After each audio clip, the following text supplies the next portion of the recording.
Before we begin, I need to give you an extremely serious content warning. This case involves extreme violence, dismemberment, and the burning of a young woman's body. Her heart was cut out. The details are graphic and deeply disturbing. If you need to step away at any point, please do. Your well-being comes first. This is the case of Jackie Vandagriff.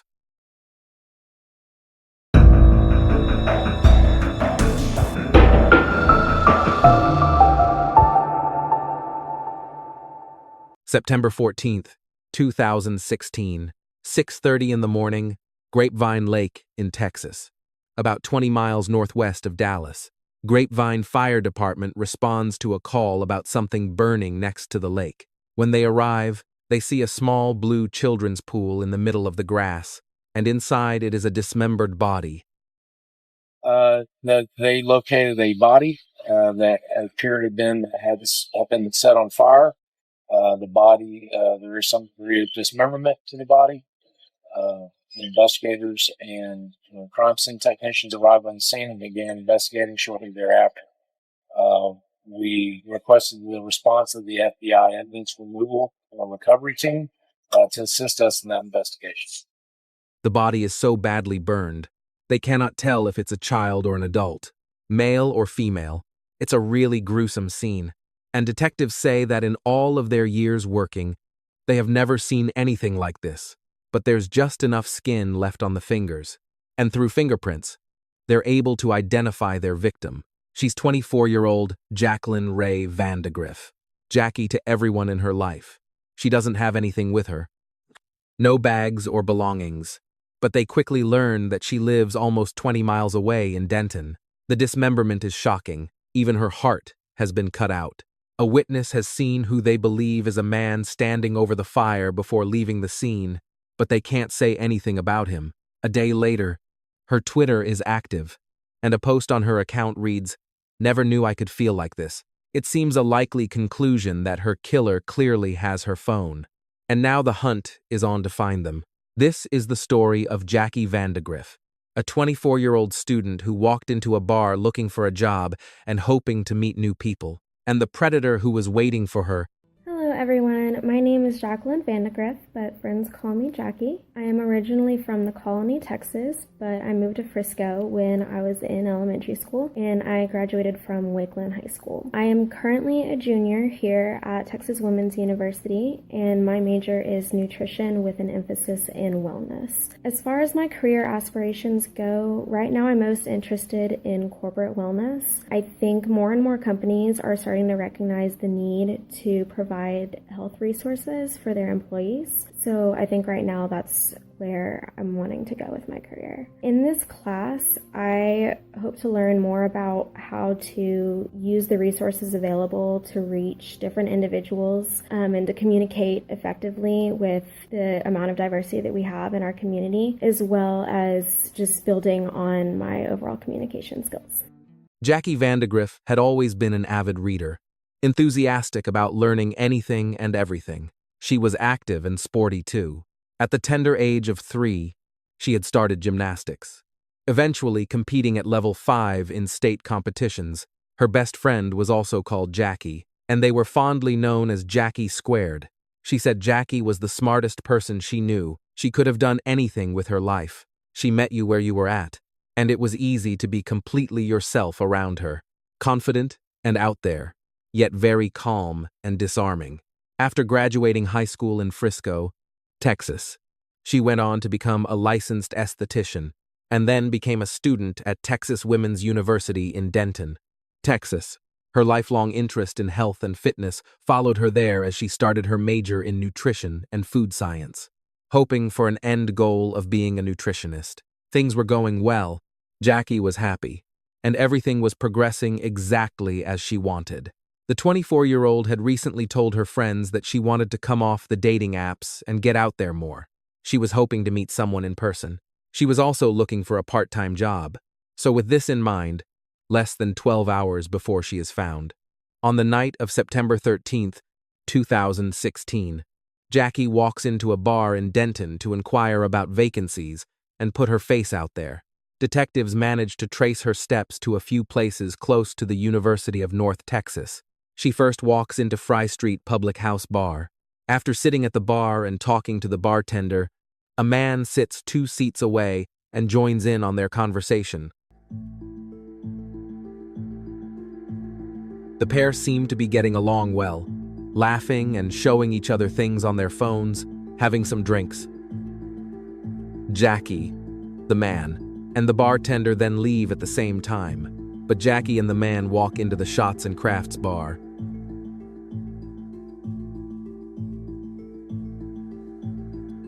They sit at the bar together and are joined by a group of women who they hang out with for about half an hour.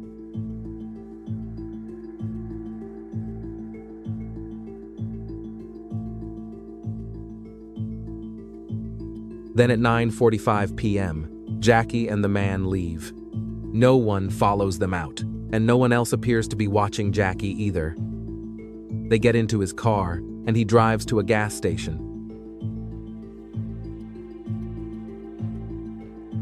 Camera shows Jackie in the front, still seeming calm and perfectly happy to be there. But this is the last footage of Jackie before their trail goes cold. Amazingly, a couple of the women that the pair had met in the Shots and Crafts bar are able to give them a name. He had given one of them his business card as they got talking about fitness. Charles Dean Bryant, a 30-year-old personal trainer and bartender himself. Charles lives about 20 miles away near Grapevine Lake, but he's been hanging around the Denton area trying to rekindle things with his ex-girlfriend Caitlin. Running his name through the system shows a few things over the years: a charge of forgery, possession of some marijuana, and a misdemeanor assault charge. But one thing stands out more. He has been arrested 3 times for stalking and harassing Caitlin. In fact, 3 days before Jackie is found. A protective order has been issued against him. 18-year-old Caitlin had started dating 29-year-old Charles in June, just 3 months before. He was charming and funny, often showing up with flowers. One of their regular date spots was none other than Grapevine Lake. But call it mother's intuition. Caitlin's mom said she took one look at him and felt in her gut that he was evil. He's going to hurt you. He's going to do something bad, she told her. And soon Caitlin was noticing the red flags herself, controlling and toxic traits. She eventually chose to end things. Not surprisingly, he did not take it well. He was persistent, making fake emails to try and contact her, turning up wherever she was, telling anyone that would listen that Caitlin was crazy. The 18-year-old finally felt some relief when she moved to study at the University of North Texas. A fresh start away from him, but when he knocked on her dorm room door, she knew things had taken a scary turn. She had never told him where she was living. Carrying a bouquet of flowers and a letter, he had slipped by the security desk. Caitlin hid in a closet and called 911. I heard him say, "Hey, it's Charles. I have something for you." You know for sure it was him? Yeah, I know. He was arrested, but later that day, he was back on campus. Another woman he had gone on a few dates with had a similar experience. They had barely hung out, never even kissed, but Charles had told her he loved her. She said it was a lot, very quickly. He told her about his home life and that he had been molested as a child. She said something about his behavior, and the things he would say made her believe this. Cell phone records are now in the police's hands, which give them more of a timeline. After the pair are seen in the car at the gas station, both Jackie and Charles's phones track them from Denton to the Hazlitt area where Charles lives. At 10:56 p.m., Charles has been on Facebook and posts saying, "Teach you tricks that will blow your mind." Jackie's phone is then detected near his home at about 1:30 a.m., and at 4:41 a.m., CCTV shows Charles walking around Walmart where he buys a shovel. Less than 2 hours later, they find Jackie's burning body. The next day, Charles writes on Facebook, "Full moon. Let's see what trouble I can get into." He also tries to contact Caitlin again. Things are stacking up, and he is now the main suspect in her murder. Investigators call Caitlin and ask if she is safe. The first thing she asks is this to do with the murder that happened in Grapevine? Is this to do with Charles? They can't confirm anything, but she knows, because he has contacted Caitlin, which is a violation of the restraining order.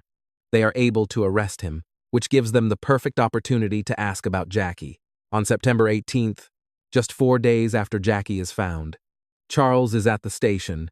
They show him Jackie's picture, and he says he has possibly seen her at a bar, but there was no interaction, and he didn't personally know her.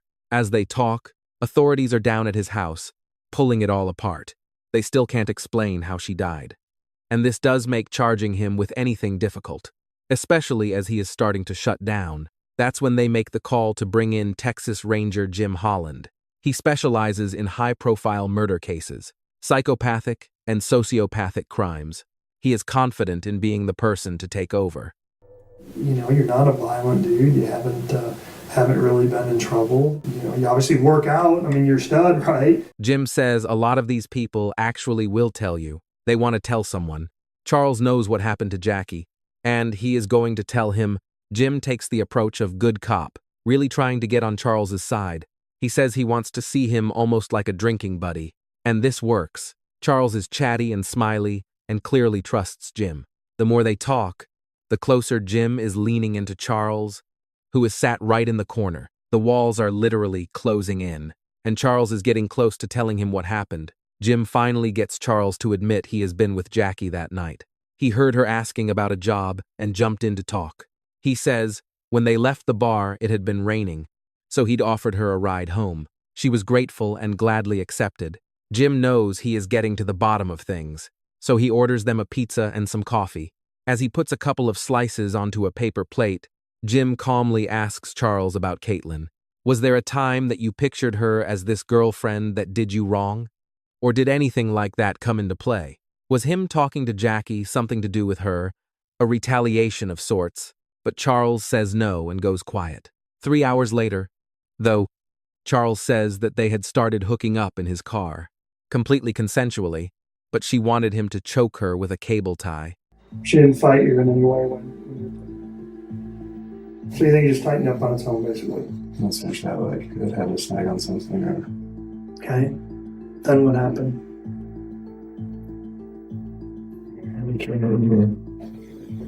She's not responsive. Jim says that this is a total fabrication, adding that it's really rare when you talk to people like this that you get the full story from start to finish. They are always going to leave things out that make them look bad. What they want to do is make themselves look like a victim as much as they can, or as someone that just suddenly got caught up in something accidental. He says the level of nonsense that came out of his mouth when it came to that was just astonishing. He believes that Charles killed Jackie intentionally, and it had likely been triggered by his ever-growing obsession with his ex Caitlin. Jim says that the medical examiner confirmed there was no evidence that any sexual encounter had taken place. At Charles's house, they find an array of evidence, a large hunting knife that they think was used to dismember her. Jackie's Texas University bag is in his rubbish, and they also find a white plastic zip tie with Jackie's hair caught in it. In his car, they find Jackie's cell phone battery and a stun gun, which has Jackie's DNA on its electrodes. The children's pool she was found in has also come from his garden, and they find child abuse material on his phone too, thanks to some incredible interviewing by Jim Holland. Grapevine police charge Charles Bryant with the murder of Jackie Vandagriff. Jim has had an almost 3-decade-long career in law enforcement, investigating hundreds of murders, but he says Jackie's case stands out to him on many levels. Charles shows all of the hallmark traits of a serial killer in the making. He says, I think that this was his first murder. Was he going to stop? Why would he?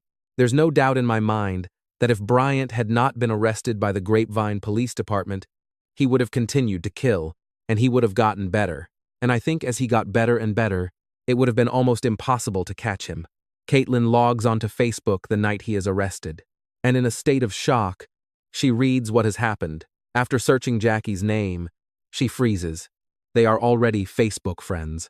A day after Charles had killed Jackie, he had tweeted from her account, but he had also used her phone to go onto Facebook and add Caitlin as a friend. Caitlin says, I think that he really wanted to kill me. I think that he wanted me dead. I don't know if he wanted to send a message to me or just express his anger. He just took things way out of hand. Jim agrees and adds, I think he enters the bar in mission mode. I think he was going to kill someone that night no matter what. I think at the end of the day, she's in the wrong place at the wrong time, and she looked too much like his ex-girlfriend. After he is charged, a vigil is held in Jackie's hometown of Frisco. Tonight, family and friends are mourning the loss of Jackie Vandagriff, the TWU student murdered last week. A vigil has just begun in Frisco, and NTTV's Blake Holland is here with more. Blake? Drake and Shelby, tonight friends and family of Jackie Vandagriff are gathered here at Frisco Common Park not to remember the horrific crime that occurred last week, but to look back on the life of a young woman gone too soon. Yeah, you don't ever think something like this could happen to somebody you know. Friends like Olivia Reyes, who recently started living with Jackie, were shocked to hear the news this week that a body found burned and mutilated last Wednesday in Grapevine had been identified as Jackie. Disbelief. I was really shocked. It's really difficult news to process, and I'm still going through that process right now, but it's upsetting. On Sunday, police arrested this man, 30-year-old Charles Bryant, on a charge of capital murder. Surveillance video shows the pair at a Denton bar just hours before her body was found. Cell phone records also show the two traveled from the bar to Bryant's Haslett home. A purse belonging to Vandagriff was found by police in a trash can at the home on Sunday. And in the hours before Vandagriff's body was found, Bryant is seen purchasing a shovel at an area Walmart, matching up with evidence in his backyard that someone had tried to dig a hole. Despite the large amount of evidence, those who knew Vandagriff were still left with questions into the murder of a selfless friend who they say did not deserve this. Something like this should never happen. And we do know tonight that Charles Dean Bryant does remain in jail on $1 million bond on that charge of capital murder. Tonight's candlelight vigil is set to get underway at around sunset. We're live in Frisco. Blake Holland, NTTV News. Charles Bryant pleads not guilty, so now it's time to go to trial. Charles's lawyers call her death an accident. A tragic one, of course, but an accident nonetheless. They maintain to the jury that the pair had had a lot to drink and had consensual sex in his car. After she died in a drunken and panicked state, he felt he had to dispose of her body and cover his tracks. Yes, it was bad, and it was most definitely tampering with evidence. But murder, no. But prosecutors say the medical examiner has already ruled out evidence of a sexual assault, and there is no evidence to suggest any kind of sexual encounter. Her belongings are in his house and car, which he tried to get rid of. Her DNA on the stun gun, and hair on the cable tie, and the fact that he dismembered her too. That is dark enough by itself. If it was an accident, then why on earth would you need to do that to her? The prosecution says, why cut out the heart? What does it have to do with disposing of a body? I want that image to sink in. And the motive, well, they say the same as Jim. They believe it is linked to the stalking and harassment of Caitlin. They say Jackie might have been victim number 1, with Caitlin being victim number 2. One could also argue that the cutting out of Jackie's heart seems particularly pointed. The judge wants to see if Caitlin's story and history with Charles is relevant enough to be admitted into evidence. So, without the jury present, Caitlin bravely sits on the stand and tells the court everything. Sadly, in a blow to the state's case. The judge decides that Caitlin cannot tell this story to the jury. In another interesting move, the prosecution decides against playing Jim Holland's 6-hour-long interview, instead saying that if Charles wants to tell his side, he can sit on the stand and tell it. Whereas some might have seen this as a risky move, it is actually very smart. Was he going to remember what he said and stick to the story? Was he going to get the timeline right? It is a very good way to trap him in his lies. Charles declines to testify. Testimony deals with placing both victim and suspect in the same place on September 13th, 2016. Student Sherry Bogue testifies to seeing both Jackie and Charles out for drinks along Fry Street in Denton the night she was last seen alive. Surveillance video used in the trial shows as much. The female sat pretty close to us, and, as ladies, we wanted to go and talk to her, so we chatted with her for a little bit. And then the man was talking to the bartender and then eventually to us. As everyone rests their cases, both sides feel confident, but the jury sides with the prosecution. We, the jury, find the defendant, Charles Dean Bryant, Jr., guilty of the offense of murder. Today, a quick verdict in the murder of TWU student Jackie Vandagriff. Tarrant County jurors take just 2 hours to find Charles Bryant guilty and convict Charles Bryant of capital murder, as there are no other provable aggravating factors like kidnapping or rape. He avoids the death penalty, so in 2018, he is sentenced to life in prison. In a statement, Jackie Vandagriff's parents said this is the day they've waited more than 19 months for. However, it certainly doesn't ease any of the grief over the loss of their daughter.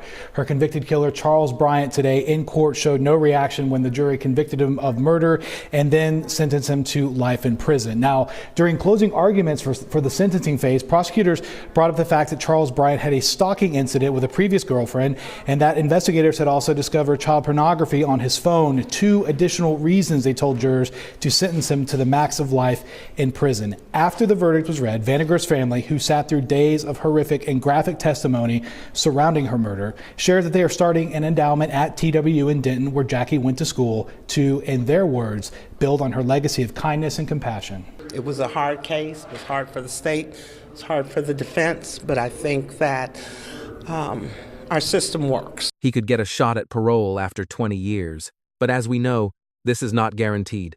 He also gets an extra 20 years for tampering with evidence, and this will run concurrently. Caitlin says she really struggles with a feeling of guilt, like she was somehow in the middle of what happened to Jackie. It is something she dwells on every single day, but there is no way she could have done anything to change what happened. It is all just tragic on every level. That night, Jackie had walked into a bar hoping to meet new people and maybe land a nice little job. And yes, she did get chatting to someone she clearly got on well with. You meet new people and you believe most of them are good. She laughed. She chatted. She connected. She got into his car, trusting him, thinking he wanted to save her a long walk home in the rain. What a kind person she must have thought. Thinking about the moment she realized the danger she was in is really devastating. Jackie's family got an internship in health and wellness set up at Texas Woman's University in her name. And her friend said she left a beautiful legacy, and the world is darker now that she's not in it. Her uncle said, "What would Jackie say if we could talk to her?" We believe she would say, "Remember me. Remember my hopes and dreams for the future and my plans to get there."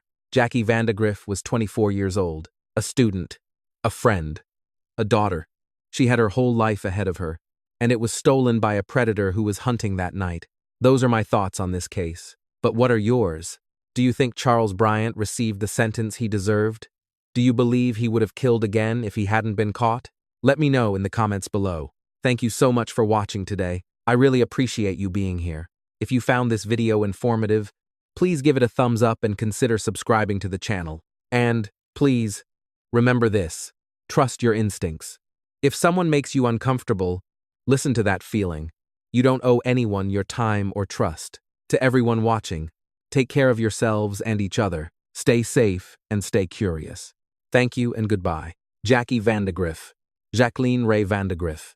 November 1991 to September 14, 2016. 24 years old. Student. Friend. Daughter. Avid reader. Gymnast. Nutritionist in training. She walked into a bar looking for a job. She trusted the wrong person. She deserved so much more. Her legacy of kindness and compassion lives on through the internship established in her name at Texas Woman's University. Rest in peace. Jackie,